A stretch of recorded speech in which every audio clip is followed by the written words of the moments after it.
हरिओम. चिंतन. प्रवचन क्रमांक 12. स्वपरिचय. आत्मपरब्रह्म पुरुषोत्तमामधून उत्क्रांत झालेल्या या विलोभनीय सृष्टीचा आणि त्यात आपणच धारण केलेल्या देहाचा सच्चित आनंद घ्यायचा असेल तर स्वची सत्य ओळख करून घ्यावी लागते. ही ओळख दोन प्रकारची आहे. एक आहे ब्रह्मांडाच्या केंद्रस्थानी विराजित असलेले आत्मपरब्रह्म पुरुषोत्तम, आणि दुसरी आहे सजीवाच्या अंतःकरणामध्ये वास्तव्य करत असलेला अंशात्मा. आपण कंपासचे टोक कागदावर ठेवले आणि सभोवार पेन्सिल फिरवली तर तेथे वर्तुळ तयार होते.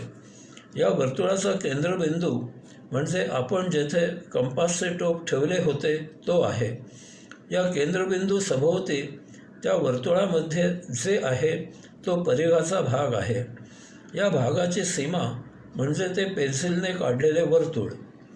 ही झाली एकपरिमिती आकृती म्हणजे 1 डायमेन्शनल फिगर. आता असे गृहीत धरा की आपण काचेचा चेंडू तयार केला आहे, तर आपल्याला त्या चेंडूच्या मध्यभागी त्याचे केंद्र दिसेल. त्या केंद्रासभोवती त्या चेंडूच्या परिघाचा भाग दिसेल. ही झाली त्रिपरिमिती आकृती म्हणजे 3 डायमेन्शनल फिगर. आता आपल्या या विषयाच्या निरूपणासाठी हा चेंडू म्हणजे ब्रह्मांड, आणि तेही त्यात निर्मिती होण्याआधी असलेले, म्हणजे त्या केंद्रस्थानी ब्रह्मांडाची फक्त आत्मपरब्रह्म पुरुषोत्तम विराजित आहे, आणि त्या सभोवती ब्रह्माची परमपोकळी आहे. या चेंडूरूपी ब्रह्मांडाचा परिघाचा भाग घेर किती आहे? आपल्या कल्पना आणि तर्क या पलीकडे अमोज अगणित. यामुळेच त्याला ब्रह्म म्हणजे अमर्याद पसरण्याची क्षमता अशा अर्थी आपल्या ऋषीने नाव दिले.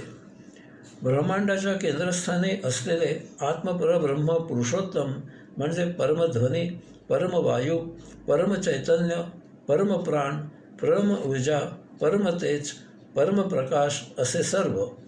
ही 7 ब्रह्मतत्वे म्हणजे आत्मपरब्रह्म पुरुषोत्तम. हे सर्व येथे मुळातच आहे, कायम असणार आहे आणि भविष्यातही सतत असणार आहे. म्हणून ते आदी आणि अनादी आहे. ते निर्माण झालेले नाही. ते अजन्मा अमृत आहे. निर्मिती करायला त्याआधी येथे काहीही नव्हते. हे असे ब्रह्मांड श्री समर्थांच्या शब्दात सांगायचे म्हणजे ब्रह्मांडाचे मुळारंभ आरंभ आहे. कारण असे असल्याशिवाय प्रथम निर्मिती कशी झाली हे कोडे सुटणार नाही. तसेच निर्माणाचे पालन करण्याची समस्याही सुटणार नाही. तसेच ते लय कशात होते हा प्रश्नही अनुत्तरित राहील. म्हणजे उत्क्रांती, स्थिती, लय हे सर्व आत्मपरब्रह्म पुरुषोत्तमामध्ये म्हणजेच त्या सप्त ब्रह्मतत्वामध्येच होते. चैतन्य स्वभावतःच स्थिर राहू शकत नाही. ते चळवळ वळवळ करत असताना एकवटले आणि त्यामधून परममहाध्वनी महाविस्फोट झाला. या ध्वनीलाच आपल्या ऋषीने ओम अशी संज्ञा दिली. या विस्फोटामधून परमध्वनी, परमवायू, परमचैतन्य, परमप्राण, परम ऊर्जा, परमतेज, परमप्रकाश अशी 7 ब्रह्मतत्वे असलेले लक्षावधी महातप्त लोळ ब्रह्मांडामधील परिघाच्या भागामध्ये फेकले गेले. त्यांचे आकारमान आणि वेग कमी जास्त असल्यामुळे ते भिन्न आकारात भिन्न भागी वेग थांबल्यामुळे स्थिरावले. कारण त्यांना त्यांच्या निर्माणाचे आकर्षण होते. स्थिरावल्यामुळे ते निर्माणासभोवती म्हणजे ब्रह्मांडाच्या केंद्रासभोवती तसेच स्वतःसभोवतीही फेरे घेत लागले. त्यांना आपण सूर्य, तारे, धूमकेतू असे म्हणतो. यावेळी ओंकारध्वनी सुरूच होता. यामुळे या सूर्यामधून पुन्हा अनेक तप्त गोळे फेकले गेले आणि ते त्यांच्या निर्माणासभोवती आणि स्वतःसभोवती फेरे घेऊ लागले. यांना आपण ग्रह असे म्हणतो. यावेळी ओंकारध्वनी सुरूच होता. या ग्रहामधून अनेक उपग्रह निर्माण झाले. ते त्यांच्या निर्माणासभोवती आणि स्वतःसभोवती फेरे घेऊ लागले. अशा प्रकारे एकेका सूर्याची ग्रहमालिका तयार झाली. त्यांना आपण विश्व असे म्हणतो. आजपर्यंत ओंकार ध्वनी सुरूच आहे आणि सतत सुरूच राहणार आहे. एरवी उत्क्रांती, स्थिती, लय शक्य होणार नाही. नव उत्क्रांती होणार नाही. 30 जून 2023 रोजी महाराष्ट्र टाइम्समध्ये बातमी आहे. शास्त्रज्ञांच्या जागतिक परिषदेमध्ये असा ध्वनी ऐकायला येतो. याला त्याने गोंगाट असे म्हटले आहे. हे त्याने सप्रयोग मान्य केले आहे. त्या काचेच्या चेंडूरूपी ब्रह्मांडामध्ये कल्पना करा की ब्रह्मांडामधील कोट्यावधी विश्वांच्या उत्क्रांतीमुळे आणि त्यांच्या ग्रहमालांमुळे ब्रह्मांड कसे दिसत असेल. या केंद्रबिंदूमध्ये आत सखोल गुप्त गुह्य गुहेमध्ये ब्रह्मांडाची परमशक्ती आत्मपरब्रह्म पुरुषोत्तम विराजित आहे. हा त्यामधून उत्क्रांत झालेल्यापेक्षा पूर्णपणे काहीतरी आगळा वेगळा निराळा आहे. हाच तो परमस्व, परमात्मा, पुरुषोत्तम, परमध्वनी, परमवायू, परमचैतन्य, परमप्राण, परम ऊर्जा, परमतेज, परमप्रकाश इत्यादी आहे. हा आदि अनादि अनंत अदृश्य अगणित अमोज अरूप अकल्पित अतर्क्य निराकार निरावयव निर्गुणी वगैरे आहे. याच्यामधून सप्त ब्रह्मतत्वे ब्रह्मांडामध्ये जी पसरली फैलावली त्यामधून येथे विश्वे आपोआप उत्क्रांत झाली. कोणीही निर्माण केली नाहीत. यामुळे असे हे आत्मपरब्रह्म पुरुषोत्तम अकर्ता अभोक्ता आहे. ते स्वतः काहीही निर्माण करत नाही, परंतु हे सर्व त्यामधूनच उत्क्रांत होत असते. यामुळे याचे कर्तृत्व त्याला दिले जाते. परंतु कर्तृत्व सत्य नसून केवळ नाममात्र आहे. असे हे आत्मपरब्रह्म पुरुषोत्तम उत्क्रांतीला कारण असलेले याचे त्रयस्थपणे साक्षीत्वाने केवळ अवलोकन करते. ते ब्रह्मांडामधील कोणत्याही घटनांमध्ये कृतीमध्ये प्रत्यक्ष सहभागी नसते. त्याच्यामध्ये जी मूलभूत सप्त ब्रह्मतत्वे आहेत त्यामधून सर्व उत्क्रांत झालेले असले तरीही ते आत्मपरब्रह्म पुरुषोत्तम त्याच्या उत्क्रांतीचे श्रेय स्वतः घेत नाही. कारण ब्रह्मांडामध्ये काहीही निर्माण झालेले नाही, तर सर्व एकामागून एक असे आपोआप उत्क्रांत झाले आहे. म्हणून श्रीकृष्णाने श्रीमद भगवद्गीतेमध्ये सांगितले आहे की सा विरक्ता. अशा प्रकारे ब्रह्मांडामध्ये जी काही परम उत्क्रांती झाली ती ब्रह्मांडाच्या केंद्रामधून आत्मपरब्रह्म पुरुषोत्तमामधील सप्त ब्रह्मतत्वामुळे झाली. म्हणजे उत्क्रांती ब्रह्मांडाच्या केंद्रामधून परिघाकडे स्त्रोत झाली.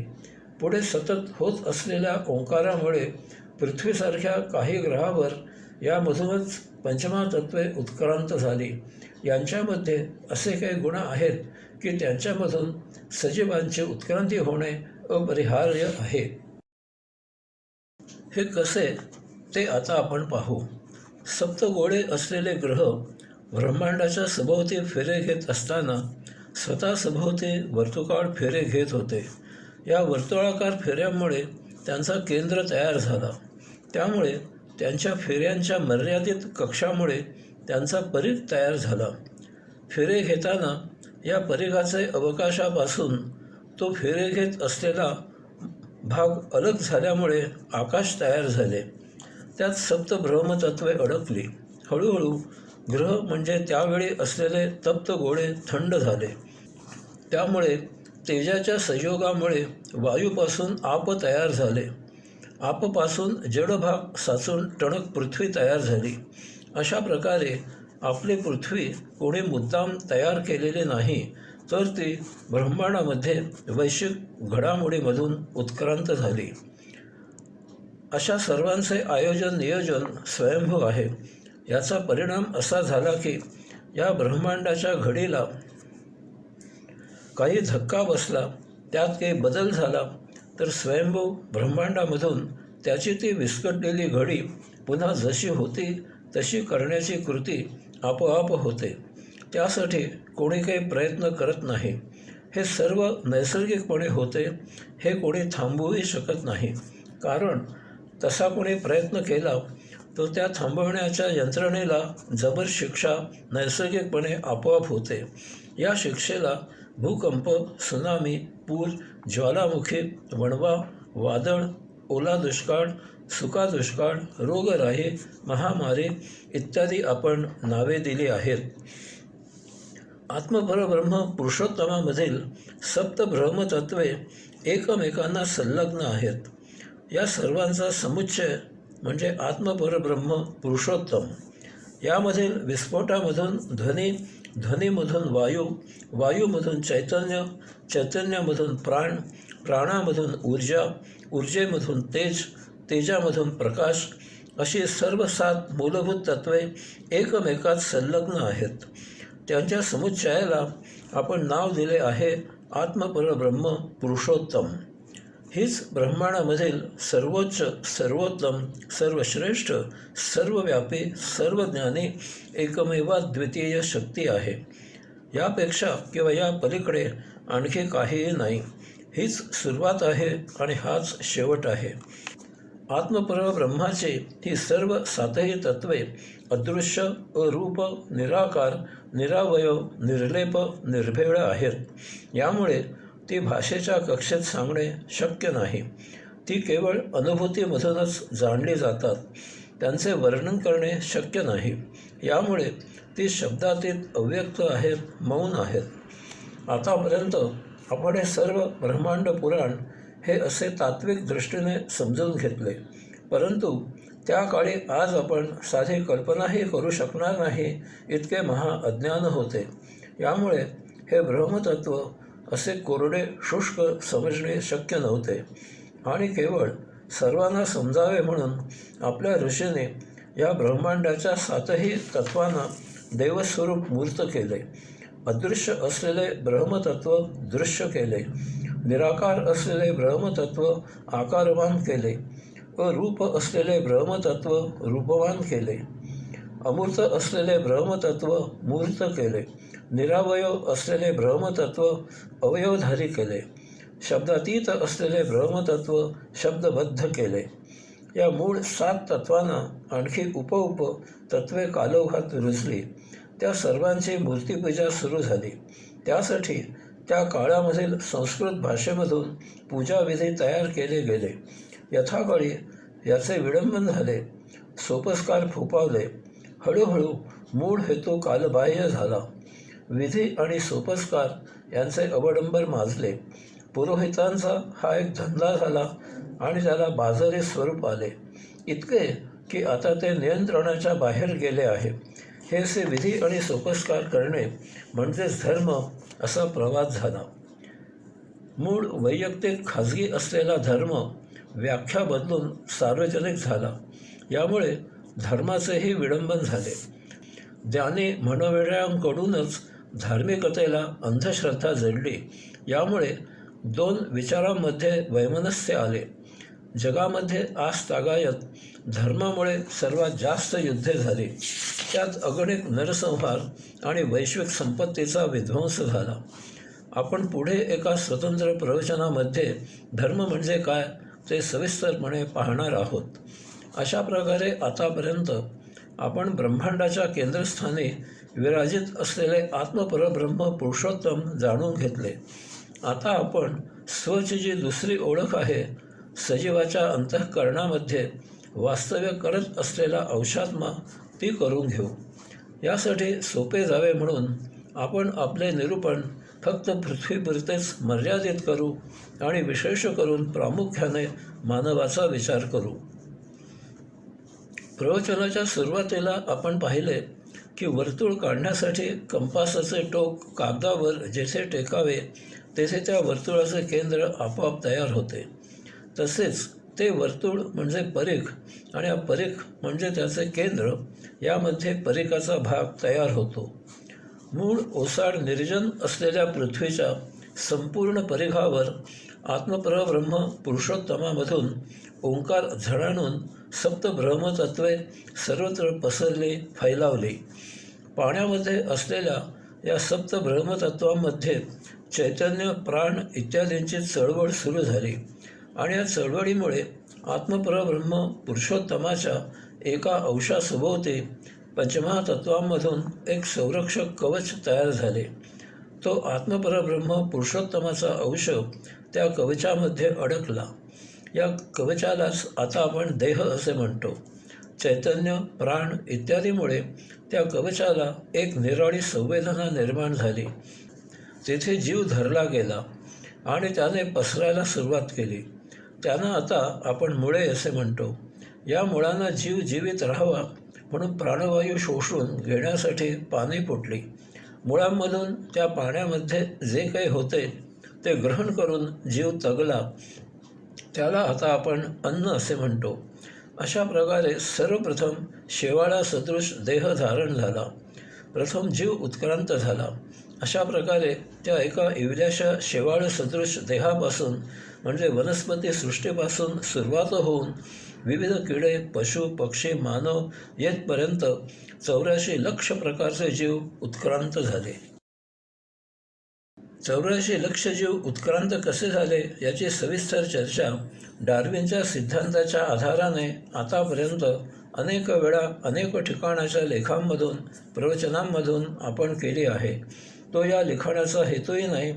आपल्या या लिखाणाचा हेतू आहे मूलभूत स्वयंभू असलेले आत्मपरब्रह्म पुरुषोत्तम याची ओळख करून घेणे, तसेच धारण केलेल्या संग्रहित केलेल्या सर्वापासून मुक्त होऊ शकणारा अंतिम देह असलेल्या मानवाच्या अंतःकरणामधील औषात्म्याची ओळख करून घेऊन त्याच्या भावनांचे विविध कंगोरे जाणून त्याला पुन्हा आत्मपरब्रह्म पुरुषोत्तम स्वरूप करून मूलभूत स्वयंभू अवस्थेत विलीन करून या 84 लक्ष जीवांची ब्रह्मांडामधील आत्मयात्रा संपूर्ण सुफळ संपन्न करणे.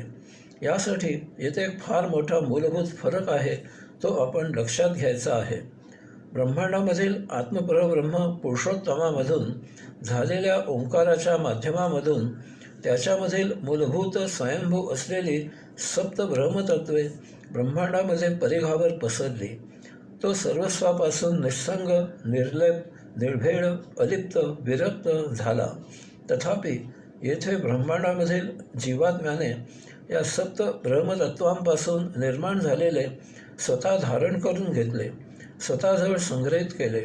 आसक्त होऊन आवश्यक अनावश्यक असलेले उपभोगायला सुरुवात केली. जीवित राहण्यासाठी आवश्यक असो किंवा अनावश्यक असो, जन्मापासून मरेपर्यंत त्याचा देह मिळवत आहे, संग्रह करत आहे, उपभोगत आहे. म्हणजे ब्रह्मांडाच्या केंद्रस्थानी असलेल्या आपले मातुल असलेल्या आत्मपरब्रह्म पुरुषोत्तमापेक्षा भूतलावर असलेल्या त्याच्याच जीवात्म्याची कृती कशी बरोबर उलट आहे पहा. आत्मपरब्रह्म पुरुषोत्तम त्याची मूलभूत असलेली सप्त ब्रह्मतत्वे ब्रह्मांडामध्ये सोडून देत आहे आणि त्याच्याच अंशाने धारण केलेला जीवात्मा या सप्त ब्रह्मतत्वांपासून निर्माण झालेले भौतिक स्वतःला लपेटून घट्ट पकडून ठेवत आहे. इतकेच नव्हे तर त्याला त्याच्या या संग्रहाचा अभिमान, ताठा, अहंकार आहे. हे मी कमावले, हे माझे आहे, मीच याचा मालक आहे, मी याचा यथेच्छ उपभोग घेणार, ही मिजास आहे. त्याला त्याच्या महातीव्र भावना आहेत. हे सर्व त्याला जीव की प्राण आहे. हे सांभाळण्यासाठी तो प्रसंगी जीव गमवायलाही तयार होतो. परंतु या संग्रहापासून, उपभोगांपासून सुटका करून घेतल्याशिवाय सायुज्य मुक्ती मिळणे शक्य नाही. कारण मातुल निस्संग, निर्लेप, निर्भेळ, अलिप्त, विरक्त आहे. त्यात समर्पण करायला त्याच्याप्रमाणेच निस्संग, निर्लेप, निर्भेळ, अलिप्त, विरक्त व्हावे लागते. यामुळे ब्रह्मयात्रा संपूर्ण सुफळ संपन्न करण्यासाठी आत्मपरब्रह्म पुरुषोत्तमामध्ये समर्पण होण्यात ही मोठी अडचण आहे. यासाठी मानवाचे हे जे भौतिकाचे आकर्षण आहे त्याच्या संबंधी ज्या महातीव्र भावना आहेत त्या बोथट करणे, त्याला यापासून विरक्त करणे हे अध्यात्माचे काम आहे. यासाठीच हा लेखन प्रपंच आहे. हरिओम.